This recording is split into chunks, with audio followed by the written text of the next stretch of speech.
الرحمن علم القرآن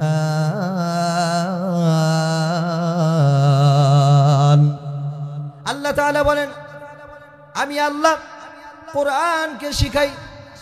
পৃথিবীর ইতিহাসে যত ধরনের শিক্ষা আছে সমস্ত শিক্ষার জন্য শিক্ষক হলেন কোনো মানুষ, কিন্তু কোরআনের শিক্ষক কোনো মানুষ না, কোরআনের শিক্ষক হলেন স্বয়ং আল্লাহ।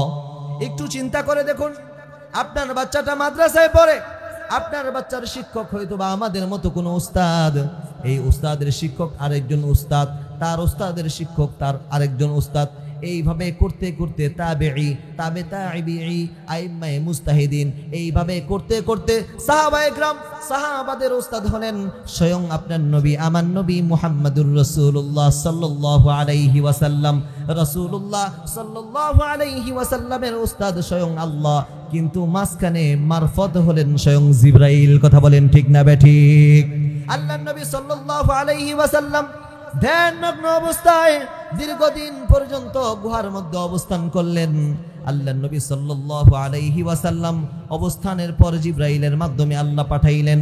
হযরতে জিবরাইল আমিন আলাইহিস সালাতু ওয়াস সালাম নবী মুহাম্মদুর রাসূলুল্লাহ সাল্লাল্লাহু আলাইহি ওয়াসাল্লামের কাছে আসলেন। আল্লাহর নবীকে লক্ষ্য করে বললেন ইকরা। আল্লাহর নবীকে লক্ষ্য করে কি বললেন? ইকরা, আপনি পড়েন। আল্লাহর নবী কোনোদিন কোনো মাদ্রাসায় যায় নাই, আল্লাহর নবী কোনোদিন কোনো ভার্সিটিতে যায় নাই। আল্লাহর নবী পড়বেনটা কি? সচরাচর মনে করেন আপনি কোনোদিন মাদ্রাসায় আসেন নাই, কিছুই জানেন না, আপনারা বললাম এই পড়েন, আপনি কোত্থেকে কি পড়বেন? আল্লাহর নবী সেম একই কথা বললেন, মা আনা বিকারিন। আরে ভাই, আমি তো পড়তে জানো না, আমি তো পড়তে জানি না, আমি পড়বোটা কি বলেন? জিবরাইল আমিন আলাইহিস সালাতু ওয়াস সালাম সঙ্গে সঙ্গে আপনার নবী আমার নবীকে জড়িয়ে ধরে এমন জোরে চাপ দিলেন, আল্লাহর নবী বলেন আমার শরীর থেকে ঘাম ঝরতে শুরু হলো, আমার বড্ড কষ্ট শুরু হতে লাগলো। জিবরাইল আমিন আলাইহিস সালাতু ওয়াস সালাম এবার আমাকে ছেড়ে দিলেন। দ্বিতীয়বার আবার বললেন ইকরা, হে নবী আপনি পড়েন। আমি দ্বিতীয়বার একই উত্তর দিলাম, মা আনা বিকারিন। আরে আমি তো পড়তে জানি না, পড়বোটা কি? আবার সেম ভাবে দ্বিতীয়বার এইভাবে জড়িয়ে ধরে আবার চাপ দিল। আল্লাহর নবী বললেন আগের বারের চেয়ে আমার কষ্টটা এবার আবার কেমন জানি বেশি হয়ে গেল। এবার জিবরাইল ছেড়ে দিলেন। তৃতীয়বার আবার বললেন ইকরা। আল্লাহর নবী সাল্লাল্লাহু আলাইহি ওয়াসাল্লাম সেম উত্তর দিলেন, মা আনা বিকারিন। আরে আমি তো পড়তে জানি না, আমি কি পড়ব? আবার চাপ দিলেন। তৃতীয়বার চাপ দেওয়ার পর জিবরাইল আমিন আলাইহিস সালাতু ওয়াস সালাম নিজেই বললেন ইকরা বিসমি রাব্বিকাল্লাযী খালাক খালাকাল ইনসানা মিন আলাক ইকরা ওয়া রাব্বুকাল আকরাম আল্লাযী আল্লামা বিল কলম। আল্লাহু আকবার। আল্লাহ পাক রব্বুল আলামিন এইভাবে করে করে সূরা আলাকের 5টা আয়াত নাজিল করে দিলেন। পয়গম্বর আরবি সাল্লাল্লাহু আলাইহি ওয়াসাল্লামকে শিখাইলেন আল্লাহ, কিন্তু মাঝখানে জিবরাইলের মাধ্যমে। কথা বলেন ঠিক না বেঠিক? এই হিসাবে দেখা যায় কোরআনের শিক্ষককে, একটু জোরে বলবেন, কোরআনের শিক্ষককে স্বয়ং আল্লাহ। পৃথিবীর ইতিহাসে যত ধরনের শিক্ষক আছে সব শিক্ষকের চেয়ে আল্লাহর শিক্ষাটার দাম কম না বেশি? শিক্ষক হিসাবে আল্লাহর চেয়ে বড় কেউ শিক্ষক হিসাবে আছে? আল্লাহর নবীর চেয়ে বড় কোনো শিক্ষক আছে? আল্লাহর নবী বললেন ইন্নামা বুইসতু মুআল্লিমান। আরে আমাকে তো আল্লাহ তাআলা শিক্ষক হিসাবেই পাঠাইছে, আমি আল্লাহ তাআলার পক্ষ থেকে প্রেরিত একজন শিক্ষক হিসাবেই তো আসছি। আমি আল্লাহর নবী তোমাদেরকে কোরআন শিখাচ্ছি। আল্লাহ নবী সাল্লাল্লাহু আলাইহি ওয়াসাল্লাম কোরআন শিখায়। তাহলে এই কোরআন শিক্ষার গুরুত্ব বেশি না পাশাপাশি আমাদের যেই সমস্ত শিক্ষাগুরু হচ্ছেন আমাদের মতো মানুষ, সেটার দাম বেশি? কথা বলেন তো দেখি। আমি এই জন্য এটা বলি না যে দুনিয়াতে যেই সমস্ত বাংলা, অঙ্ক, ইংরাজি ইত্যাদি আছে সেগুলো আমাদের লাগবে না, আমি এটা বলি না, এটা আমি প্রমাণ করতে চাই না। আরে ভাই, কোরআনের শিক্ষা তো অর্জন করবেন, এটাই যদি শুধু করেন, দুনিয়াতে যদি অন্য কোনো ভাষার শিক্ষা আপনি অর্জন না করেন, তাও অমুসলিম, বেঈমান, কাফের, নাস্তিকদেরকে আপনি দাওয়াত পৌঁছাবেন কোন ভাষায় বলেন তো দেখি? আপনি মনে করেন কিছুই জানেন না, আপনি হিসাব নিকাশ করবেন কিভাবে? বাজারে গেছেন, আপনার গিন্নি 1000 টাকা দিয়ে বললো ঠিক আছে এটা দিয়ে বাজার করে নিয়ে আসেন। এইবার মনে করেন আপনি গজুর গোস্ত কিনলেন 650 টাকা, লাউ কিনলেন মনে করেন 50 টাকা, এরপরে আলু কিনলেন 70 টাকা, মনে করেন এরপরে পেঁয়াজ কিনলেন হাফ কেজি মনে করেন 60 টাকা। এইভাবে করে করে আপনি কয় টাকা বাজার করছেন হিসাবই আপনি জানেন না, তাহলে বিপদ আছে না নাই বলেন? তাহলে আপনাকে ওই শিক্ষাটাও অর্জন করতে হবে, কিন্তু এর চেয়েও উত্তম শিক্ষাটা হলো কোরআনের শিক্ষা। কথা বলেন, যেই শিক্ষাটা আমাদের সর্বকালে সব জায়গায় লাগবে। আমরা বর্তমান সমাজে বলি ইন্টারন্যাশনাল ভাষা হলো ইংরেজি ভাষা, এটা আমাদের মুখের ভুল, এটা আমাদের মুখের বলি। ইন্টারন্যাশনাল ভাষা ইংরেজি না, ইন্টারন্যাশনাল ভাষা হলো আরবি। ইন্টারন্যাশনাল ভাষা কোনটা? আরবি। খেয়াল করেন, কারণ আল্লাহ তাআলা আমাদেরকে বর্তমান সমাজে যেই ভাষা আমাদেরকে দিয়েছেন, মনে করেন আমরা যেই ভাষায় কথা বলি না কেন, কোরআনুল কারীম আল্লাহ আরবিতে নাজিল করছেন। আপনার নবী, আমার নবীর চেয়ে উত্তম মানুষ আর কেউ আছে? তার ভাষাটা আরবি। এরপরে আসেন, আমরা যখন দুনিয়া থেকে বিদায় নিয়ে কবরে যাব, আল্লাহ তাআলা তখন কি ইংরেজিতে প্রশ্ন করবেন, হোয়াট ইজ ইউর নেম? কথা বলেন না কেন? কথা বলেন, কি প্রশ্ন হবে? মান রব্বুকা? কথা কয় না। মান রব্বুকা, তোমার রব কে? মা দীনুকা, তোমার ধর্ম কি? কোন ভাষা এটা ভাই? জোরে বলেন না। আরবি ভাষা। তাহলে আরবি ভাষা যদি দুনিয়াও চলে, কবরেও চলে। এইবার আসেন কিয়ামতের ময়দানে, ইয়াউমুল মাহশারে যখন যাবেন, সেই দিন আল্লাহ তাআলা যখন হিসাব নেবেন, কোন ভাষায় নেবেন? জোরে বলেন।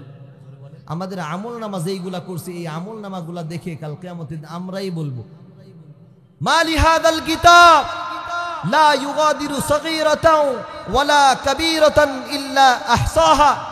আরে এটা কেমন আমল নামা, ছোট্ট ছোট্ট যেই গুনাহ সেগুলাও ছাড়ে নাই, বড় যেগুলা সেগুলাও ছাড়ে নাই, সব দেখানে লিখছে। কোন ভাষা বলেন? কথা কয় না। আল্লাহ তাআলা ঘোষণা করে কুরসিতে বসে অহংকার করে বলতে থাকবেন, লিমানিল মুলকুল ইয়াউম লিল্লাহিল ওয়াহিদিল কাহ্হার। আরে আজকের রাজত্ব কার? আজকের রাজত্ব তো আমি আল্লাহ। কোন ভাষা? ইন্টারন্যাশনাল ভাষা দুনিয়াতেই চলে, অন্য কোনো জায়গায় চলে না, তাহলে এটা ইন্টারন্যাশনাল না। আরে ইন্টারন্যাশনাল তো এটাই, যেটা আসমানে চলে, যেটা জমিনে চলে, যেটা মাটির উপরে চলে, মাটির নিচে চলে, কবরে চলে, হাসরে চলে, জান্নাতে চলে। কথা বলেন ঠিক না ব্যাঠি? অন্য কোনো ভাষা ইন্টারন্যাশনাল হতে পারে? আল্লাহ তাআলা কোরআনটাকে আরবিতে নাজিল করে দিলেন। আল্লাহ বলে দিলেন, ওয়ালাকাদ ইয়াসসারনাল কুরআনা লিয-যিকরি ফাহাল মিন মুদ্দাকির। ও বান্দা, আমি আল্লাহ তাআলা তোমাদের জন্য কোরআনকে সহজ করে দিলাম, এতটাই সহজ করেছি রে বান্দা, তোমরা পড়তে শুরু করো, তোমাদের সিনার মধ্যে এটাকে ধারণ ক্ষমতার মালিক আমি আল্লাহ। সুবহানাল্লাহ, সুবহানাল্লাহ। ক্লাস 1 এর যে কোনো একটা বই আপনাকে 2 মাস সময় দেওয়া হবে বা 1 বছর সময় দেওয়া হবে, আপনি হুবহু ওইভাবে মনে করেন মিলায়া মিলায়া একেবারে যেইভাবে আছে, একটাও আকার ওকার কোনো কিছু ছাড়বেন না, আপনি ওইভাবেই শোনাবেন। পারবেন? আপনার দ্বারা সম্ভব? সম্ভব না। কিন্তু একটা হাফেজে কোরআন 10 বছর বয়সী, একদম সূরা ফাতিহা শুরু করে নাস থেকে, সূরা ফাতিহা থেকে শুরু করে নাস পর্যন্ত পুরাটা একদমই সুন্দর করে অনর্গল পড়ে কি পড়ে না বলেন? এত সুন্দর ভাষা আল্লাহ তাআলা সহজ করে আমাদের জন্য দিয়েছেন। এই কোরআন পড়লে লাভ, শুনলে লাভ, আমল করলে লাভ। এই জন্য আপনি আমি এই কোরআন নিজে পড়বো, আমাদের সন্তানদেরকে হাফেজে কোরআন বানাবো। আপনি আমি কোরআনুল কারীমের, এই কোরআনুল কারীমকে আপনি আমি সিনার মধ্যে ধারণ করব, কোরআনুল কারীমকে নিজে মুখস্থ করব, আমার সন্তানদেরকে মুখস্থ করার কথা বলবো। হাদিস শরীফের মধ্যে এসেছে, কাল কিয়ামতের দিন, কঠিন মহা মুসিবতের দিন, এই কোরআন আপনাকে টেনে টেনে আল্লাহর জান্নাতে নিয়ে যাবে। এই জন্য কোরআনের সাথে সম্পর্ক রাখলে লাভ না লস? জোরে বলেন, লাভ না লস? সাধারণভাবে দেখেন কি পরিমাণে লাভ। কোরআনুল কারীম যেই রেহালের উপর রাখা হয়, এই রেহালটা দেখবেন কোনো একটা গাছের মলিন কাঠ, যেটা নিচে পড়ে থাকলে মানুষ লাথি দেয়, যেটাকে মনে করেন মানুষ বইসা থাকে, কিন্তু এই কাঠটা দিয়েই যখন রেহালটা বানানো হয়, এই রেহালটা তুলে আমরা বুকের সাথে লাগাই। কথা কয় না? এই রেহালটা তুলে আমরা কি করি? বুকের সাথে লাগাই। এই রেহালটা তুলে আমরা চুমু খাই। আপনার আমার গায়ের যেই জামাটা আছে, সেটা হয়তো বা বানাইতে 3000-4000 টাকা খরচ হয়েছে। কোনোদিন দেখছেন জামাটা যদি খুলে ফেলে দেই, তাহলে এটাকে তুলে চুমা খাইছেন? কোনোদিন এমন ইতিহাস আছে? নাই। কিন্তু কোরআনুল কারীমের মধ্যে যে গিলাফটা, সেই গিলাফের দাম কত? কয় টাকা? একেবারেই নগ্ন অল্প মূল্যের। কিন্তু কোরআনুল কারীমের গিলাফটা হাত থেকে পড়ে গেলে সঙ্গে সঙ্গে সেটাকে তুলে চোখে মুখে চুমা লাগাই, খাই কি খাই না বলেন? আরে মিয়া, কোরআনের সাথে যার মুহাব্বত তাজিম, কোরআনুল কারীমের সাথে আল্লাহ তাআলা তাকেও কাল কিয়ামতের দিন মাফ করে জান্নাত দিয়ে দিবেন। শুধু এতটুকুই না, কোরআনুল কারীম পড়লে লাভ, কোরআনুল কারীম শুনলে লাভ। আল্লাহর নবী সাল্লাল্লাহু আলাইহি ওয়াসাল্লাম হাদিসে পাকের মধ্যে ইরশাদ করেন, মান ক্বারাআ হারফান মিন কিতাবিল্লাহি তাআলা ফালাহু হাসানাহ ওয়াল হাসানাতু বিআশরি আমসালিহা। আল্লাহর নবী সাল্লাল্লাহু আলাইহি ওয়াসাল্লাম বলেন, যেই ব্যক্তি পবিত্র কোরআনুল কারীমের একটা সূরা তেলাওয়াত করবেন, কোরআনুল কারীমের একটা হরফ তেলাওয়াত করবেন, আল্লাহ তাআলা তার আমল নামায় একটা নেকি দান করবেন। এক নেকি আল্লাহ তাআলা সেটাকে আবার গুণ বাড়াইতে বাড়াইতে 10 গুণ করবেন। ও ভাই, বিষয়টা বুঝার আছে, সৌদি আরবের 1 রিয়াল আমাদের বাংলাদেশের কয় টাকা? কয় টাকা? 30 টাকা, 21 টাকা, 29, 33 টাকা। লন্ডনের $1 আমাদের দেশে কয় টাকা? 120 টাকা, তাই না? যেটাই বলেন 1 টাকায় 20 টাকা। ওই রকম একটা হরফ পড়লে 1 নেকি, আল্লাহ তাআলা সেইটা 10 গুণ বাড়ায়া বান্দার আমল নামায় সওয়াব 1 হরফে 10 নেকি দিয়ে দিবেন। হাদিস শরীফের মধ্যে আল্লাহ নবী বলেন,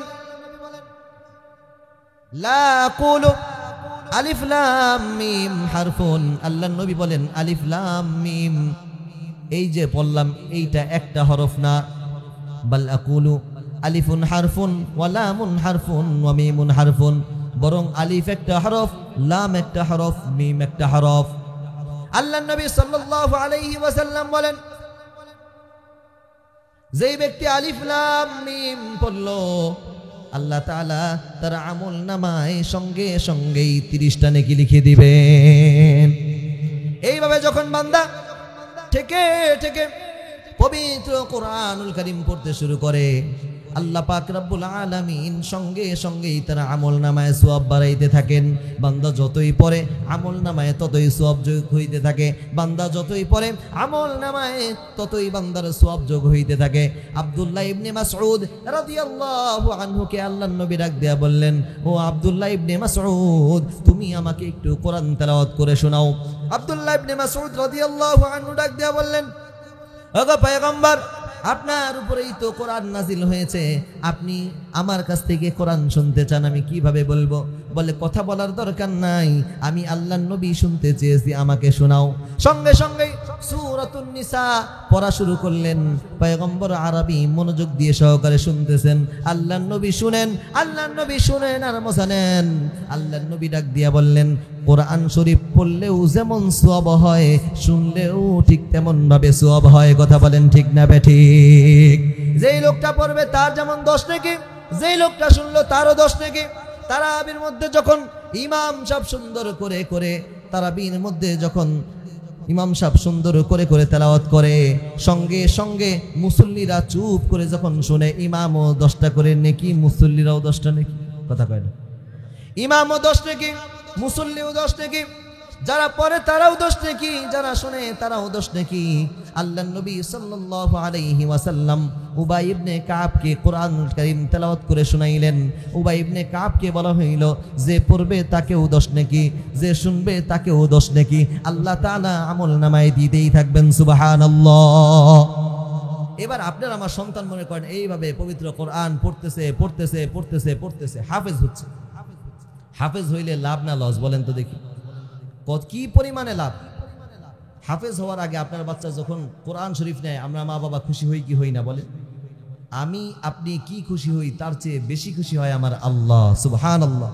হাদিস শরীফের মধ্যে এসেছে, যখন আপনার আমার বাচ্চা পবিত্র কোরআনুল কারীম হাতে নিয়ে সামনের দিকে পড়তে থাকে, একটা করে হরফ পড়ে বারবার ঠিকা যায়, মাত্র নতুন কোরআন শরীফ নিছে এই জন্য পড়তে পারে না। আস্তে আস্তে করে করে যখন বান্দা একটা একটা করে হরফ পড়ে, আল্লাহর নবী সাল্লাল্লাহু আলাইহি ওয়াসাল্লাম বলেন ওই একটা হরফ শুরু করার সঙ্গে সঙ্গেই আল্লাহ তাআলা ওই সন্তানের পিতা মাতাকে মাফ করে দেন। এমনই একটা ঘটনা কিতাবের মধ্যে এসেছে, আল্লাহর এক বান্দা প্রচন্ড পরিমাণে গুনাহ করে, জিনা করে, নেশা করে, এমন কোনো গুনাহ নাই যে ওই বান্দা করে না। এই বান্দা হঠাৎ করে তার বিবি তাকে সংবাদ দিচ্ছে, স্বামী গো, আমার পেটে তো আপনার সন্তান। সঙ্গে সঙ্গে পিতা ডাক দিয়া বলেন, আমি যেমনই হই না কেন আমার এই সন্তানটাকে আমি কোরআনের হাফেজ বানাবো। সুবহানাল্লাহ। কারণ পৃথিবীর ইতিহাসে কোনো বাবাই তার সন্তানকে খারাপ করতে চায় না। কথা বলেন ঠিক না বেঠিক? চোর যে, সে চায় না আমার ছেলে চোর হোক, যে ডাকাত সে চায় না আমার ছেলে ডাকাত হোক, যে বদমাইশ সে চায় না আমার ছেলে বদমাইশ হোক। সবাই চায় আমার ছেলে সুন্দর, সুশৃঙ্খল, ভালো একটা কিছু হোক, ভালো একটা কিছু করুক, নাম কানা। কথা বলেন ঠিক না বেঠিক? নাম কানা পৃথিবীর ইতিহাসে বড় হয়ে উঠুক। আল্লাহর ওই বান্দা, তার ভিতরেও একই চাহিদা। আল্লাহর ওই বান্দা এইবার তার বিবিকে বললেন, বিবি গো, আমার এই সন্তানটাকে হাফেজে কোরআন বানাবো। কিছুদিন পরেই সন্তানটা ভূমিষ্ঠ হওয়ার আগেই বাবার ইন্তেকাল হয়ে গেছে, বাবাকে মাটি দেওয়া হইল। এবার সন্তান ভূমিষ্ঠ হওয়ার পর সন্তানটা আস্তে আস্তে যখন বয়সে উপনীত হয়, মোটামুটি চলাচলের মতো অবস্থা, 5-6 বছর বয়স, এমন সময় মা চিন্তা করলো, বাবার ওসিয়ত ছিল, বাবা এই সন্তানটাকে মাদ্রাসায় হাফেজে কোরআন বানানোর কথা বলেছে। পার্শ্ববর্তী একটা মাদ্রাসায় নিয়ে সন্তানটাকে ভর্তি করা হলো। হুজুরকে দিয়া বলল, হুজুর গো, ওর বাবার ইচ্ছা ছিল সন্তানটাকে হাফেজে কোরআন বানাবে, আপনার হাতে দিয়ে গেলাম, আপনি ওকে ইচ্ছা রকম পড়া দিয়া সন্তানটাকে হাফেজে কোরআন বানায়া দিবেন। কিতাবের মধ্যে এসেছে, সন্তানটাকে যখন হুজুর বসাইয়া বসাইয়া শুরু করলেন, বিসমিল্লাহির রহমানির রহিম, আমার সাথে পড়েন, বিসমিল্লাহির রহমানির রহিম, আলহামদুলিল্লাহি রাব্বিল আলামিন, আর রহমানির রহিম। এইভাবে করে করে যখন সন্তানটা সূরা ফাতিহা পড়তে শুরু করে, একজন আল্লাহর ওলি স্বপ্নে যুগে দেখতেছেন একজনের কবরের মধ্যে ধাউ ধাউ করে আগুন জ্বলে। হঠাৎ করে কেমন জানি আগুনটা থেমে গেল, জান্নাত থেকে হাজার রকমের নাজ নিয়ামত কবরের মধ্যে বহে গেল। এবার আল্লাহর ওলি ডাক দিয়ে বললেন, লোকটাকে দেখি। লোকটার যারা আত্মীয় স্বজন আছে তার কাছে যাওয়া হইল, আত্মীয় স্বজন কেউ কোনো খোঁজ দিতে পারে না। তার বাড়ির ঠিকানা বের করে তার স্ত্রীর কাছে জিজ্ঞাসা করা হলো, আপনার স্বামীটা কি এমন আমল করে যার জন্য আপনার স্বামীর এই অবস্থা? এবার স্ত্রী ডাক দিয়া বলে, হুজুর গো, ও হুজুর, তেমন কোনো আমল নাই, আমার এই স্বামীটা প্রচন্ড পরিমাণে খারাপ ছিল, কিন্তু আমার স্বামীটা নিয়ত করেছিল আমার একটা সন্তান যদি আল্লাহ তাআলা দেন তাহলে সেই সন্তানটাকে কোরআনের হাফেজ বানাবো। আজকে মাত্র আমার এই সন্তানটাকে মাদ্রাসায় রেখে আসলাম, হতে পারে হুজুর এই কারণে এমন ফজিলত। হুজুর ডাক দিয়া বলে, আর বলার দরকার নাই, দরকার নাই, আমি প্রমাণ পেয়ে গেছি। আল্লাহ তাআলা যখন এই সন্তানটা পবিত্র কোরআনুল কারীম থেকে তেলাওয়াত করা শুরু করেছে, সঙ্গে সঙ্গে ওই পিতার কবরের আযাব আল্লাহ মাফ করে দিয়েছেন। তাহলে কোরআন পড়লে লাভ না লস? জোরে বলেন না, লাভ না লস? এই জগতেও লাভ, ওই জগতেও লাভ, ওই জগতে আরো বেশি লাভ, বেশি লাভ।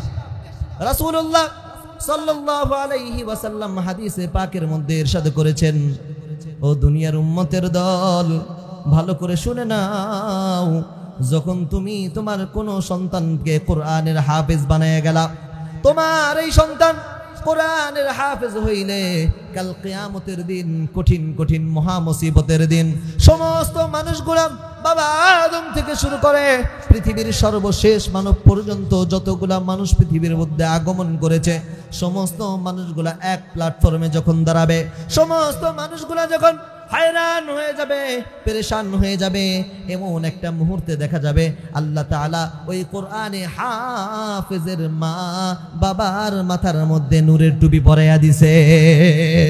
নূরের টুপিটা এত ঝকঝক করতে থাকবে, এতটাই ঝকঝক করতে থাকবে, আল্লাহর নবী সাল্লাল্লাহু আলাইহি ওয়াসাল্লাম বলেন, দুনিয়াতে আল্লাহ পাক রব্বুল আলামিন যখন সকালবেলা সূর্যের কিরণটা পাঠায়, গোটা দুনিয়া আধার থেকে অন্ধকার থেকে আলোকময় হয়ে যায়। এর চেয়ে আরো বেশি আলোকময় হবে ওই টুপিটার জ্যোতি। সুবহানাল্লাহ। একজন হাফেজে কোরআন তার পিতামাতাকে আল্লাহ তাআলা এতটাই সন্তুষ্ট করবেন, এতটাই সন্তুষ্ট করবেন। আরেক হাদিসের মধ্যে পাওয়া যায়, সন্তান কোরআনের হাফেজ হওয়ার পর যদি আমল করতে পারে, আল্লাহ তাআলা এই সন্তানের কারণে ওই পিতামাতাকে জান্নাত দান করবেন। শুধু এতটুকুই না, কিতাবের মধ্যে আরো এসেছে ওই সন্তানটাকে কাল কিয়ামতের দিন আল্লাহ পাক রব্বুল আলামিন বলবেন, ও হাফেজ কোরআন, তোমার পরিবারের, তোমার গোষ্ঠীর মধ্যে 10 জন এমন ব্যক্তি, যেই 10 জনের উপরে আমি আল্লাহ তাআলা জাহান্নামের আগুনকে একেবারে অবধারিত করে দিয়েছিলাম, জাহান্নাম ওয়াজিব করে দিয়েছিলাম, তোমাকে আমি আল্লাহ সুপারিশকারী বানাইলাম। এমন 10 জন ব্যক্তিকে আজকে তুমি সুপারিশ করে জান্নাতি মেহমান বানায় দিতে পারো। তাহলে হাফেজে কোরআন হইলে লাভ না লস? জোরে বলেন না, লাভ না লস? এই জন্য আমি আপনার সন্তান, আমার সন্তানকে কোরআনের হাফেজ বানাবো। রাজি আছি না নাই? কে কে রাজি আছি? 2 হাত তুলে আল্লাহকে দেখাই। নারে তাকবীর। আল্লাহ আমাদের সকলকে তুমি কবুল আর মঞ্জুর করে নাও। সকলেই বলুন আমিন। হিন্দুস্তানে একজন বাদশা ছিল, বাদশা জাহাঙ্গীর। তার সন্তানদের মধ্যে একজন সন্তানের নাম হইল বাদশা শাহজাহান। এই শাহজাহানের একটা সন্তানের নাম হইল আওরঙ্গজেব। নামগুলো একটু অন্যরকম মনে হইল, মুসলিম। এই আওরঙ্গজেবকে তার বাবা শাহজাহান মাদ্রাসায় নিয়ে ভর্তি করছে। ভর্তি করার পর সন্তানটা এবার ওইখানেই মনে করেন কোরআন শিখে শিখে শিখে শিখে শিখে ছোট্ট অবস্থায় কোরআনের হাফেজ হয়ে গেছে। এইবার বাড়িতে আইসা বাবাকে বলে, বাবা আজকে তো আমি হেফজ শেষ করছি। সুবহানাল্লাহ। বাবা খুশি হয়ে গেছে, বলে ভেতরে তোমার দাদু আছে জাহাঙ্গীর, যাও তোমার দাদুর কাছে যায় সংবাদটা দাও। এইবার ছোট্ট বাচ্চা খুশি হয়ে দাদার কাছে গেছে, কারণ দাদারা নাতিদেরকে মোহাব্বত কম করে না, বেশি করে। কথা কয় না? মসজিদে গেছে, জুমার নামাজের পরে জিলাপি 2টা দিছে। দাদা চিন্তা করে, জিলাপি 2টা আমি খামো না, আমার নাতি আছে, আমার নাতির লেগে নিয়ে যাই। আপনারা এই এলাকায় নেন না মনে হয়, অন্য এলাকায় আমি দেখছি। আমার মসজিদে একবার জুমার নামাজের পরে মনে করেন মিষ্টির গাদি, আর মুরব্বী একবার নিচে, আবার ঢুকতে চায়, মানুষ বাইক করে দেয়। আমি বললাম, এই ভাই কি হয়েছে, দাঁড়ান। হুজুর আমার একটা নাতি আছে, যদি আরেকটা দিতেন তাহলে আমার নাতিদারে দিতাম। কথা কয় না? নাতিকে মোহাব্বত করি কি করি না বলেন? এত পরিমাণে মোহাব্বত করে। তো বাবা শাহজাহান তার ছেলে আওরঙ্গজেবকে দাদার কাছে পাঠাইলেন, জাহাঙ্গীরের কাছে, যে দাদা খুশি হয়তো বা তাকে কিছু না কিছু উপঢৌকন বা সান্ত্বনামূলক কথা বলল। এইবার আওরঙ্গজেব দাদা একটা পরামর্শের মধ্যে ছিল, ডাক দিয়ে বলে, দাদু ভাই আমি তো হাফিজে কোরআন হয়েছি। দাদা মনটা মলিন করে দিছে, কোনো কথা বলে না। নাতি বড় আশা নিয়ে গেছিল, এত সুন্দর খুশির সংবাদ শুনে কোন মানুষটা মুখ গুমরা করে থাকতে পারে? আপনার সন্তান যদি হাফেজ হয়, আপনি কি মুখ গুমরা করে থাকবেন? কথা কন নাকি? আমি হাফেজ হয়েছি ছোট্ট বছর, একদম ছোট্ট, মাত্র 9 বছর বয়সে হাফেজ হয়েছি। যেদিন আমাকে পাগড়ি দেওয়া হয় সেই দিন আমার বাবা গেছে। এবার দেখি আমার বাবা ঝরঝর করে কাঁদতেছে। একজন জিজ্ঞাসা করে, এ ভাই আপনি কাঁদেন কেন? আমার আব্বার নাম হলো হামিদুল ইসলাম। ডাক দিয়ে বলে, এ হামিদ ভাই আপনি কাঁদেন কেন? ভাই এটা তো আমার দুঃখের কান্না না, এটা হলো আমার সুখের কান্না। আমার মতো অযোগ্য একজন ব্যক্তিকে আল্লাহ কোরআনের হাফেজ বানাইছে, কাল কিয়ামতের দিন এই সন্তান আমাকে জান্নাতে নিয়ে যাবে। মুসলমান ইমানদার ভাইরা আমার, দাদা জাহাঙ্গীর মুখটা মলিন করে দিলেন। এইবার নাতিটা বুঝতে পেরে কোনো কথা না বলে চলে গেলেন, মুখটা গুমরা। বাবা শাহজাহানের কাছে গেলেন। শাহজাহান ডাক দিয়ে বলে, তোমার দাদুর কাছে গেছিলা? বলে গেছিলাম। কি বলে? তাই কিছুই বলে না, মুখ ফুইলা রইছে। কারণ কি? আচ্ছা আমি দেখতেছি। এবার বাবার কাছে নিজে আসলেন। বাবা আমার সন্তানটা কোরআনে হাফেজ হয়েছে, আপনার কাছে আসছে, 2টা ভালো মন্দ কথাও বললেন না, কিছু দিলেনও না।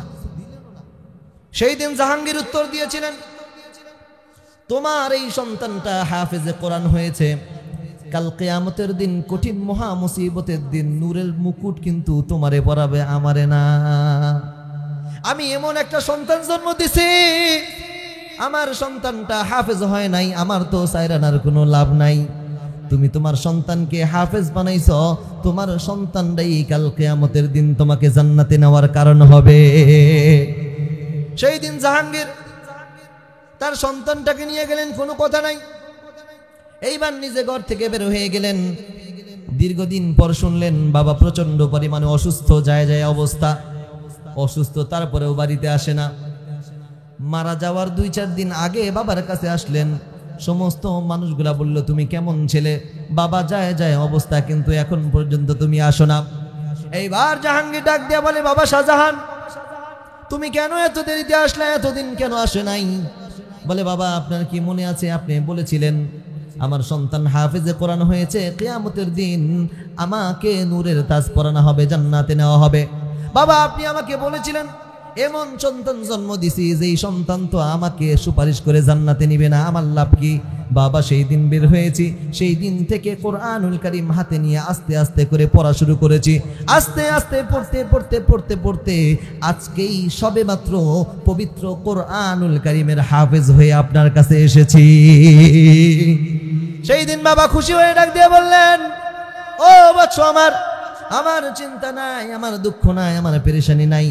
কাল কিয়ামতের দিন, কঠিন মহা মুসিবতের দিন আমি আল্লাহর দরবারে যায় দাঁড়াইব। আল্লাহকে সাক্ষী রেখে বলবো, আল্লাহ গোটা দুনিয়ায় আমার কোনো ভালো আমল না থাকলেও একটা আমল আমার কাছে এসেছিল, এই আমলটা হইল, ও মালিক আমি দুনিয়ার বুকে একজন হাফেজে কোরআন সন্তান রেখে এসেছিলাম। আল্লাহ গো, এই উসিলায় তুমি আমাকে মাফ করে দাও। আল্লাহ তাআলা ডাক দিয়া বলবেন, ও হাফেজে কোরআন, যাও যাও যাও, তোমার এই কোরআনুল কারীম সিনার মধ্যে ধারণ করার কারণে, কোরআন অনুযায়ী আমল করার কারণে আমি আল্লাহ তাআলা তোমার জীবনের গুনাহকে মাফ করে দিলাম। এমনকি তোমার বাবার জীবন, তোমার মার জীবনে যতগুলা গুনাহ ছিল, আমি আল্লাহ তাআলা তোমার মা বাবার জীবনের গুনাহগুলোকেও মাফ করে দিলাম। সুবহানাল্লাহ, সুবহানাল্লাহ। তাহলে কোরআনের হাফেজ হওয়ার দরকার আছে না নাই? জোরে বলেন, দরকার আছে না নাই? আমরা তো বুড়া বয়স, এখন কোরআন আর কি পড়বো? এখন মনে করেন কই একটা শুনি আর একটা। মুরব্বীদেরকে কয়েকদিন কোরআনের পড়া শিখাই, বুঝছেন? আমি বলি আইন, ও কয় আইন, কই আইন, কয় আইন। দোয়া পড়াই, দোয়া মনে থাকে না, কি কথা কন না কেন? ভুইলা যায়, ভুইলা যায়। এখন তো আর কোরআনের হাফেজ হওয়া সম্ভব না। সম্ভব কমপক্ষে কোরআন দেখে দেখে পড়বো, এটাও হয়তো বা সম্ভব না। কিন্তু আপনি কোরআন পড়তে না পারলেও কোরআনুল কারীমের প্রত্যেকটা আয়াত এইভাবে ধরে ধরে যদি আল্লাহর কাছে এইভাবে পড়তে থাকেন, কসম করে বলতে পারি আল্লাহ তাআলা কবরের মধ্যে কোরআন শিখাইয়া হাসরে আপনাকে উত্তোলন করবেন। পৃথিবীর ইতিহাসে এমন নজির আছে। একটা ঘটনা এমন পাওয়া যায়, সম্ভবত হিন্দুস্তানের একটা ঘটনা। সেই ঘটনার মধ্যে এমন পাওয়া যায়, একটা গ্রামের সমস্ত মানুষগুলাই অশিক্ষিত, কোনো শিক্ষার ছোঁয়া নাই। না থাকার দরুন আল্লাহর এক বান্দা হঠাৎ করে মারা গেছে, মুরব্বী মানুষ। মারা যাওয়ার পর তাকে কিভাবে গোসল দিবে, কি করবে তাও জানে না। তারপরেও কোনো রকম গোসল টোসল দিয়ে কাফন পরাইছে। এবার জানাজা কে করাবে? জানাজা তো যেই সেই ব্যাপার না, মন চাইলে যেও করতে পারে না। আজ থেকে নিয়ে 20-25 বছর আগে মনে করেন একজন মানুষ মারা গেলে 5-7 গ্রাম দূর থেকে মৌলবী নিয়ে আইসা তারপরে জানাজার নামাজ আদায় করতে হইতো। কথা কন না কেন? বর্তমান সমাজে আল্লাহ তাআলা আমাদের উপরে ইহসান করেছেন, দয়া করেছেন। প্রত্যেকটা গ্রামে গ্রামে 8-10টা করে হাফেজে কোরআন আছে। তারা প্রত্যেকেই এই কোরআনুল কারীম জেনেছে, কিভাবে জানাজা পড়াইতে হবে, কিভাবে ইমামতি করতে হবে, এই সবগুলা তারা জেনেছেন বিদায় আমাদের জন্য সহজ হয়েছে। তা না হয় সেই অবস্থায় হইতো যেটা আমি বলতেছি। তো আল্লাহর বান্দা মারা গেছে, কোন রকম কাফন টাফন পরানোর পর এইবার মনে করেন তাকে দাফন কি করবে? সমস্ত মানুষগুলা পেরেশান হয়ে গেল, করবোটা কি, করবোটা কি? গ্রামের সবাই চিন্তা করলো, চলো নিয়ে গোরস্থানের কাছে যাই, ওখানে তো মেন রোডও আছে, যাওয়ার সময় যদি কোনো মানুষ দেখা যায় ওই রকম, তারে দিয়ে জানাজার কামটা সেরা হলো মনে। বাস নিয়ে দাঁড়াইছে, কোনো মানুষ নাই, বৈশা থাকতে থাকতে, দাঁড়ায় থাকতে থাকতে কাম সারা। লাশটা কবরে নামাইতেও পারে না, আবার লাশকে রেখে চলে যাবে এটাও পারে না, এমন একটা অবস্থা। কিতাবের মধ্যে এসেছে, হঠাৎ করে সাইকেল পেডেল করতে করতে একটা লোক আস্তে আস্তে করে তাদের দিকে আসতেছে। মুখের মধ্যে দাড়ি, পরনে একটা পাঞ্জাবি, মাথার মধ্যে একটা টুপি। লোকজন মনে করলে হয়তো বা বিজ্ঞ কোনো আলেম, দৌড়ে যায় বলে, ও ভাই, একজন ব্যক্তি মারা গেছে, জানাজা করার মতো কেউ নাই, দয়া করে মেহেরবানি করে আপনি যদি একটু জানাজাটা পড়াইয়া দিতেন। লোকটা বলে, ভাই আমি সরকারি চাকরি করি, যদি দেরিতে যাই তাহলে আমার চাকরিতে সমস্যা হয়ে যাবে, আল্লাহর দোহাই লাগে, দয়া করে মায়া করে আজকের জানাজাটা পড়ায়া ভাই আপনি যান। মানবতার খাতিরে লোকটা নামলেন, জানাজা পড়াইলেন। কবরে লাশটা নিয়ে কে নামবে? এতটুকু সাহস পর্যন্ত তাদের নাই। এইবার লোকটাকে বারবার অনুরোধ করা হলো, ভাই যান, দয়া করে মায়া করে আপনি একটু কষ্ট করে লাশটা নিয়ে যদি কবরে নামতেন। লোকটা লাশটা নিয়ে কবরে নামলেন, লোকটাকে দাফন করা হইল, মাটি দেওয়া হইল। দেওয়ার পর এই লোকটা এবার অফিসে চলে গেলেন। যাওয়ার পর নিজের যে ডকুমেন্ট সার্টিফিকেট কাগজগুলা সেইগুলা খুঁজা পায় না। হায় হায়, গেল কোথায়, গেল কোথায়? উপরের পকেটে রাখছিলাম, কোথায় গেল, কোথায় গেল? এইবার লোকটা আস্তে আস্তে ফিরে আসে। যদি এই কাগজপাতি যদি না পাই তাহলে চাকরিটাও তো আমার টিকবে না, এই চাকরির উপর নির্ভর করে আমার পরিবারটা চলে। এই কাগজটা না পাই তাহলে হয়তো বা আমার এমন অবস্থা হবে, চাকরিটাই চলে যাবে। চাকরিটা যদি চলে যায় তাহলে আমি আমার সন্তানদের মুখে আহার্য কিভাবে দান করব? আয় হায়, কি অবস্থা, কি বিপদে পড়লেন। এইবার আস্তে আস্তে করে লোকটা সেখান থেকে পিছনের দিকে ফিরে আসতেছে। দেখি রাস্তাও কোথায় পড়লো কিনা। খুঁজতে খুঁজতে খুঁজতে খুঁজতে গোরস্থান পর্যন্ত আসছে, কোনো খোঁজ খবর নাই। চিন্তা হলো, লাশটা নিয়ে যখন কবরে নামলাম, হতে পারে আমার পকেট থেকে লাশের মধ্যেই হয়তো বা ওই কাগজটা পড়েছে। গ্রামের মানুষদেরকে বলল, ভাই বড় একটা ইহসান আপনাদেরকে করেছিলাম, এইবার আপনি একটা ইহসান করেন। বলে কি? ভাই হয়তো বা আমি যখন লাশটা নিয়ে কবরে নেমে লাশটাকে রাখি, আমার কাগজগুলা হয়তো বা সেখানে পড়ে গেছে। ভাই মেহেরবানি করে কবরটা যদি একটু খোদাই করে আমার কাগজগুলা যদি আমি বের করে নিতে পারতাম। বলে শরীয়তে কোনো নিষেধ বাধা নাই। বলে না, কোনো বাধা নাই। তাহলে ঠিক আছে হুজুর, খোলেন।